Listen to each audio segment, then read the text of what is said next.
Good morning. It is 6:30 a.m. on Monday, October 14th. I just boiled some water and I've got my oatmeal fluffing up and waiting for it. So the plan is that I'm going to pack up all my stuff and just leave my tent set up and my food bag hung. And I'm going to paddle over to Ishpatina as soon as daylight hits. I'm going to hike Ishpatina Trail.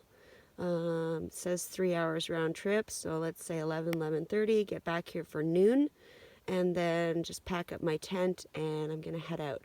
I am supposed to stay another night tonight, but I checked my forecast again and the weather for today is supposed to actually be rainy again today.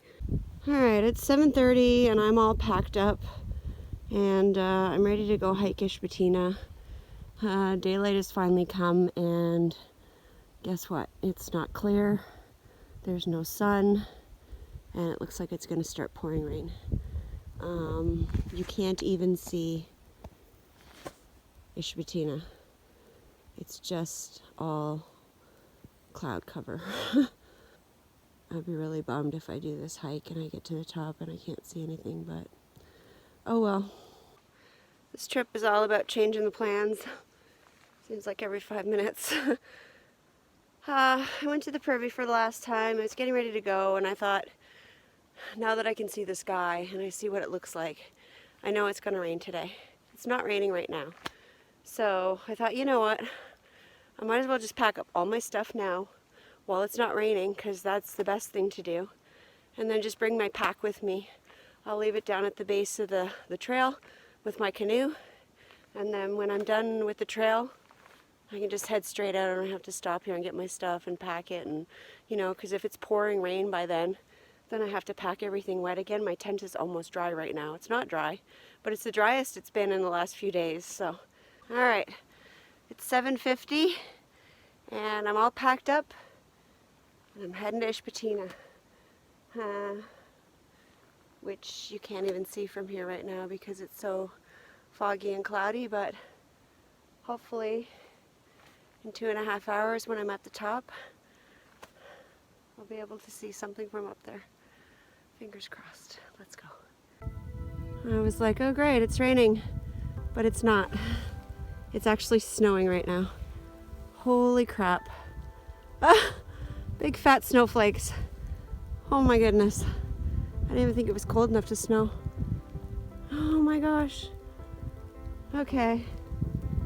I really want to abort this mission. I'm not gonna lie. I don't want to hike the Ishpatina. I just want to go and head out before the weather gets worse. And oh man, it's making me sick. Honestly, I want to go do this because I'm here, and I'm like this close, right? Like I'm a half an hour away. I'm not going to see anything from up there. The original forecast said there were supposed to be 40 to 50 kilometer gusts today. It's snowing. Like, look at it. It's snowing!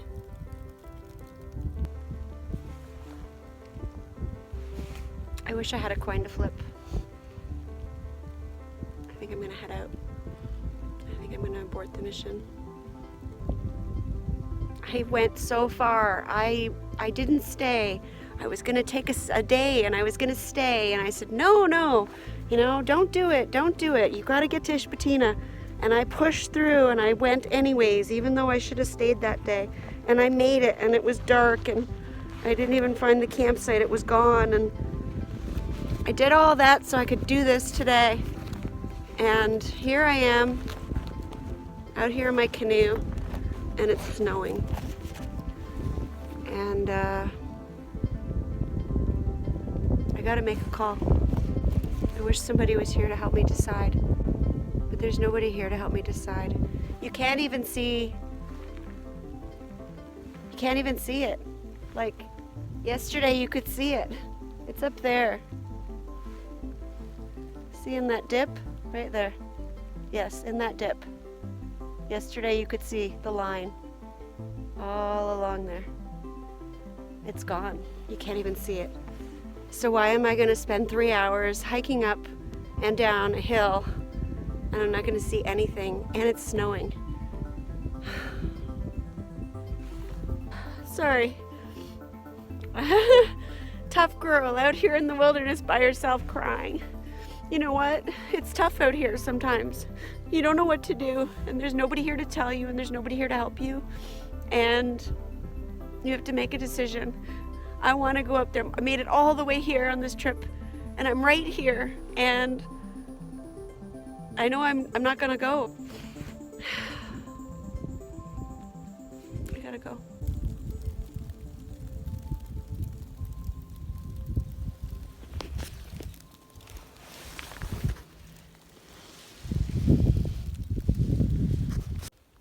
There's a view of my beautiful campsite.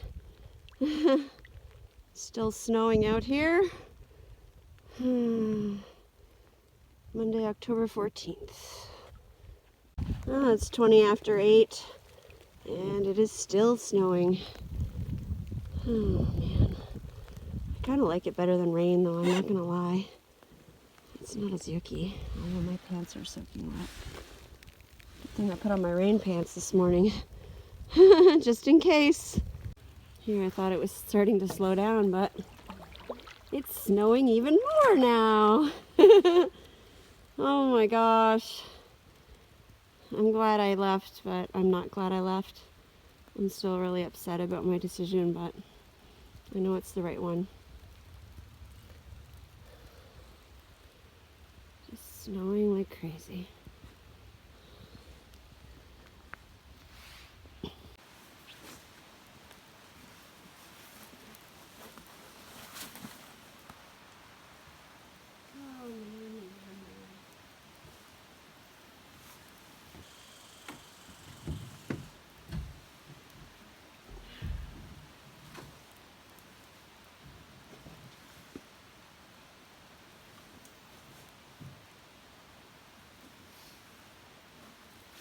Oh, this is my favorite.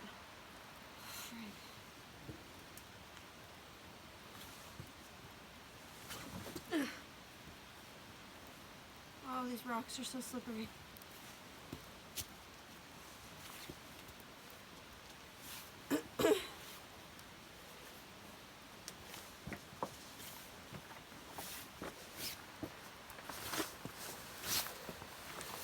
Oh, I tell you, it's hard making decisions. I am full of regret right now. I'm not going back. I'm just not. And we're back to this again. Time to get out. Well, I just took the boat through the first set of, I don't know what you call it, swifts, shallow swifts.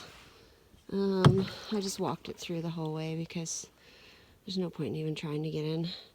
I'm just at the nice part where there's actually water, and it does look sunny, but the sky is still overcast and crappy looking.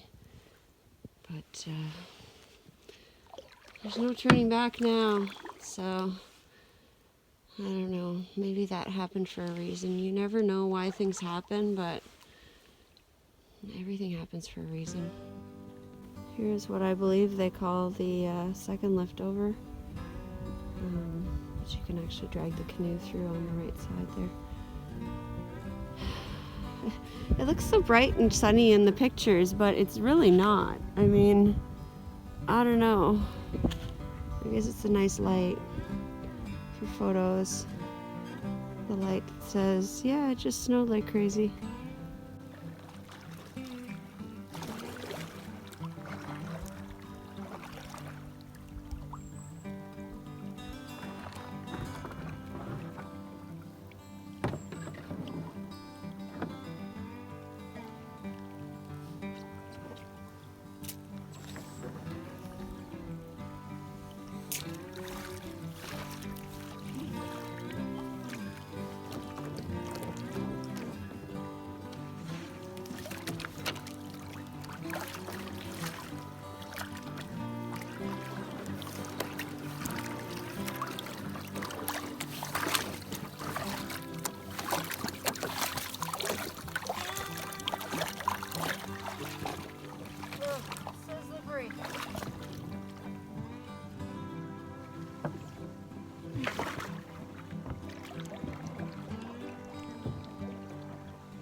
is a portage that isn't marked on the map,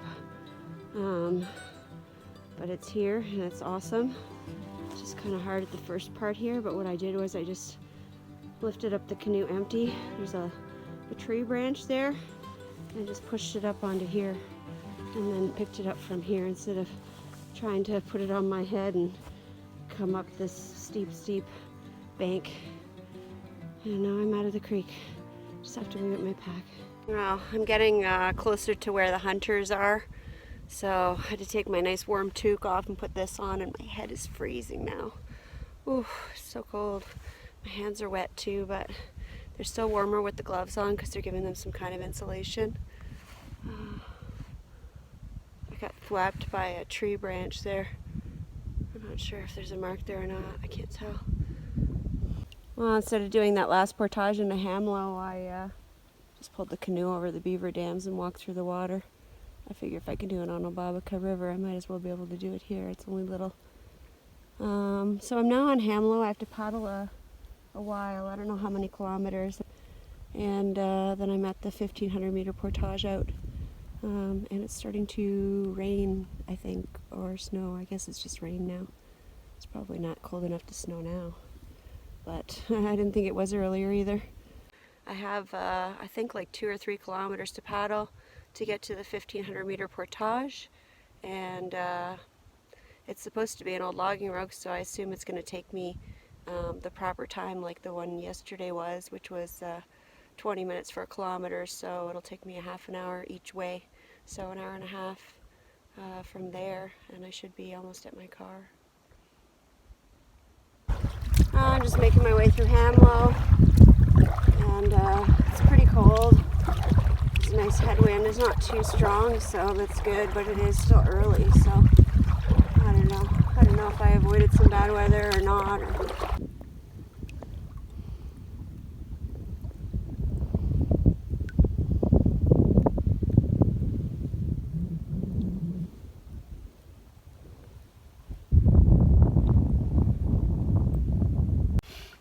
You know, people ask me,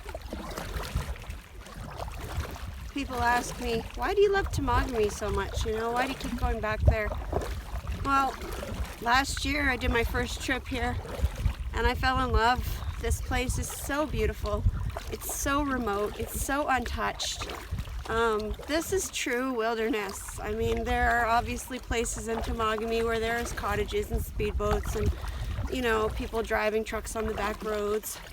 But when you get deep into it, you're just out there on your own, and it's true backcountry camping. It's so hard to describe, but I mean, there's just nothing. There's just you and the land, the trees and the water and the animals, and that's it. And I feel like that's the way it was meant to be sometimes. That's the way things should be, right? That's the way, or the place that I belong. And I'm gonna keep coming back, and I hope that this place remains the way it is, and that places like, you know, here and Solace Wildlands, for example, stay untouched. And the more that people start putting roads in here and getting closer and closer to these wildlands, the more that they are going to become ruined and cut down, and the animals are going to go away. It's going to change the whole ecosystem, and it's going to hurt everything. And yeah, it's something that I'm really passionate about, because I don't want to see this go away. I mean, this is the future, and some of these trees, I mean, they've been here for hundreds and hundreds of years. These forests have been here for forever, and people just want to come and ruin them and tear them down and build things, and there's not very many places on earth like this left. There's not much left like this. You know, they're just disappearing. And then what? What are you going to do when you cut down all the trees and you take down the forest? Then what? Then where are you going to go? It's just gone. We have to have somewhere to go to enjoy the way the earth was meant to be. And I hope that people listen and that they take a few minutes to do something to make their voices heard and to stop what's happening here in Temagami, to stop Turner Road, for example, going in through Solace Wildlands over Talking Falls. It's a place I never got to this year because the road was damaged, and it just got fixed 2 weeks ago, and I almost changed my trip to go there this weekend, and I knew that a whole bunch of people were probably going to go because the road was open, so I decided not to go, but I might have missed my chance to see that place totally untouched before the road goes in and before it gets destroyed. So take some time and think about it. If there's anything you can do to help, you know, sign the petition and make your voice heard, because every voice counts. I'm still paddling through Hamlow Lake, and about 1 kilometer away from the Portage. The wind has picked up, as you can hear, and it's just cold and nasty out. Just had enough of it. I am still disappointed, obviously, that I didn't get to hike Ishpatina, but like I said, you have to make a call sometimes, and that's the call that I thought was the best one. So, such is life. I'll have to come back. Anyways, looking forward to getting onto the Portage and off the water, because it's really cold on the water, and I really want to wear my toque because my head is cold, but I have to wear this stupid orange hat and make sure nobody shoots me. I guess it's fair to be a little cold if I'm going to stay alive, but maybe I need an orange toque. I wonder if anyone has a nice bright orange toque for me out there. That would be lovely. Oh, I've spotted the Portage. It's about 10:15 on Monday morning, October 14th. And this will be the last Portage of my trip.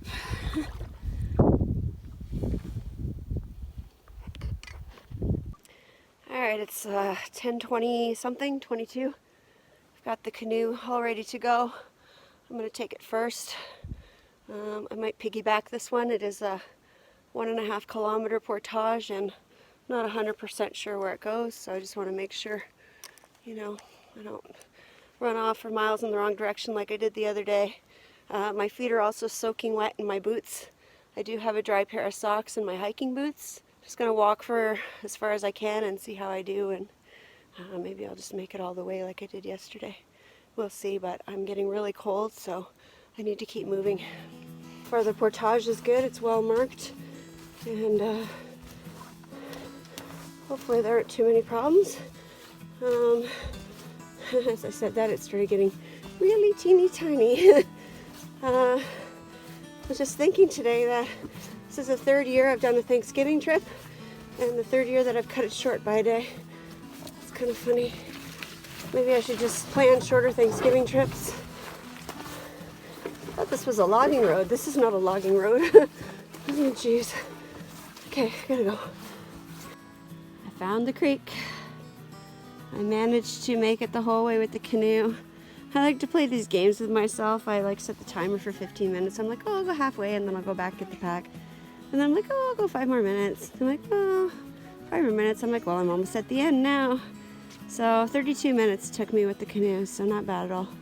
Now I got an hour because I got to walk back for half an hour and then come back with the pack.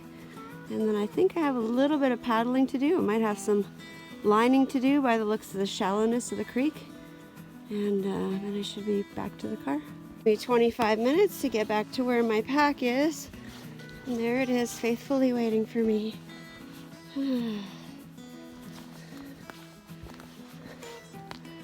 Goodbye, beautiful lake. See you next time. Alright, it's 12 o'clock and I have made it to Stull Creek, which I believe goes into the Sturgeon River. I think I have like less than 1 kilometer to go. I have a feeling I'm going to be pulling the boat a lot of the way, or walking with it, whichever, because the water's really low. I'm just like at the put in, and I thought, oh, I'll get in and see if I move, but I'm not moving, so I guess I gotta go. Alright, I had to pull the boat for a bit there in the shallow water, but it seems to have gotten better. And I am going with the current, which is nice. I'm also going to get hit by this branch. I'm trying to paddle with one hand and film with the other. Okay.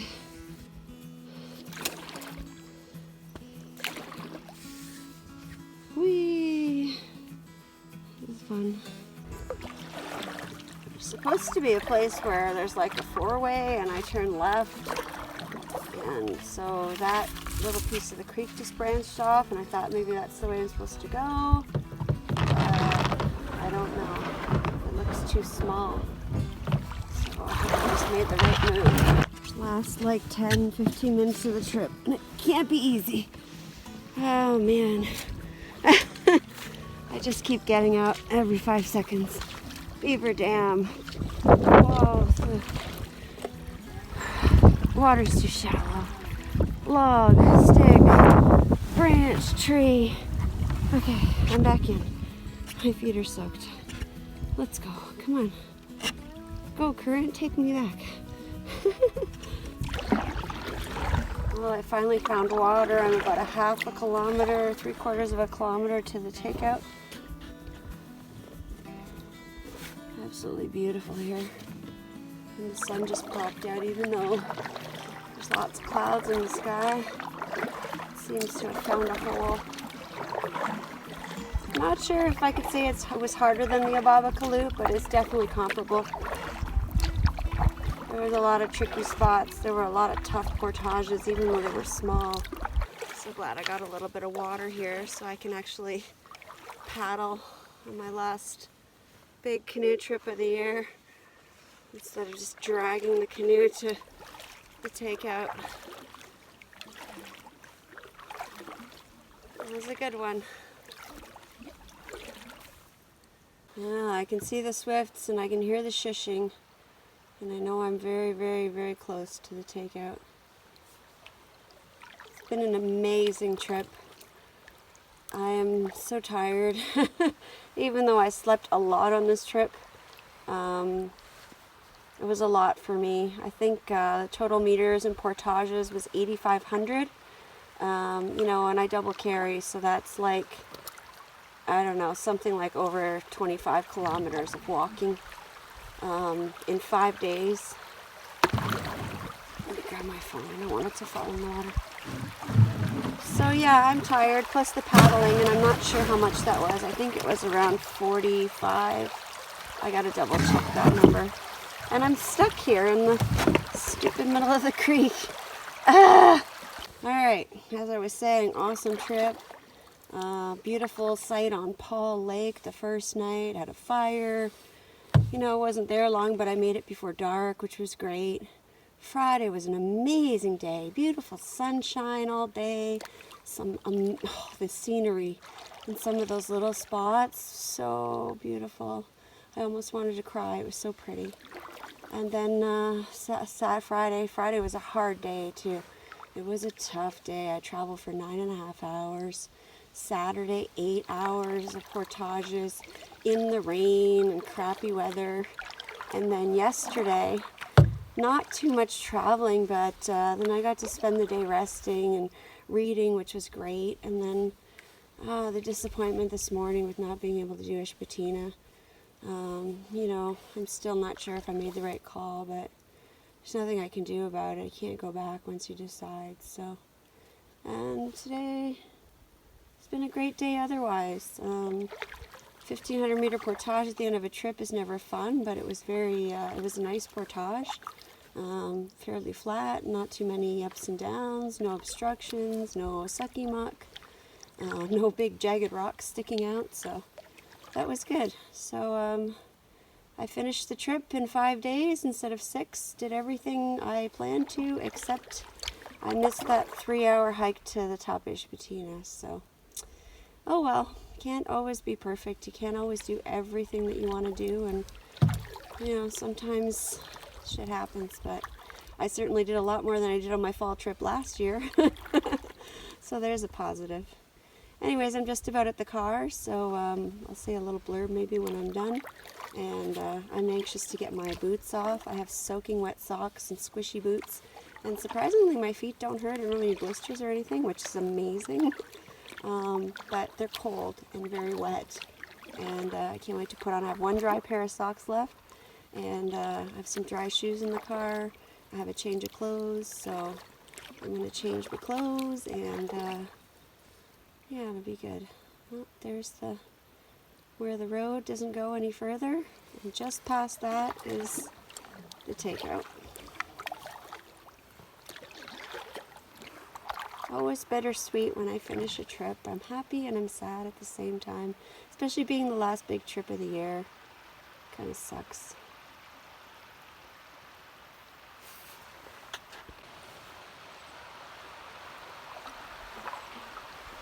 Oh, there's my trail tape waiting for me, telling me, welcome home, you're back.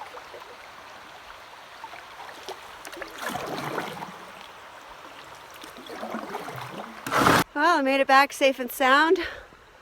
A little war wound there. I got smacked by his stick on the last portage, the second last portage. That wasn't a portage. Got my pack in the car already, got the car running and warming up. I'm freezing. I've got a swamp inside my boots, so I'm anxious to change into some dry clothes. All I have to do is bring the canoe up to the car and put it on there, and then I'm on my way. I've got a 5-hour drive home or something like that, so I'm excited to eat. I've got a whole bunch of snacks in the car, and get warm and get dry, and it's nice. I have the day off tomorrow, so I don't really. I mean, I took it off for the trip, so I'm not telling anyone I'm back early. I'm gonna chill out tomorrow and relax and rest up because I'm tired. It was a great trip. It's been an awesome season. Hoping to still do a couple of canoe trips, but I'm not sure. We'll see how the weather is. I have really loved using this H2O canoe. It's the ProLite 14.6, in case anybody's wondering. I usually put all the information and a link of where you can find it in the description of the video at the bottom. It's from Frontenac Outfitters, who I am an ambassador for very proudly. I love Frontenac Outfitters. I love Zach, and he's just such a great guy, and he runs a really good business there. If you need anything, you want to buy a boat, you can go test it out there at the lake behind his place. So it's awesome, and this canoe has been amazing. 30 pounds, indestructible. Like, I put this canoe through so much crap, and still it just keeps going and going. So thanks guys for that. Thanks Jeff for making a great boat. Thank you Zach for letting me use this boat this season, and hopefully I'll get another one next year. We'll see. And that's about it for now. I'm gonna get going. I'm rambling. Obviously I'm starting to shake. I'm really cold, and I just need to get dry and get warmed up and get on my way. So I will see you guys soon. Thanks for watching. Bye.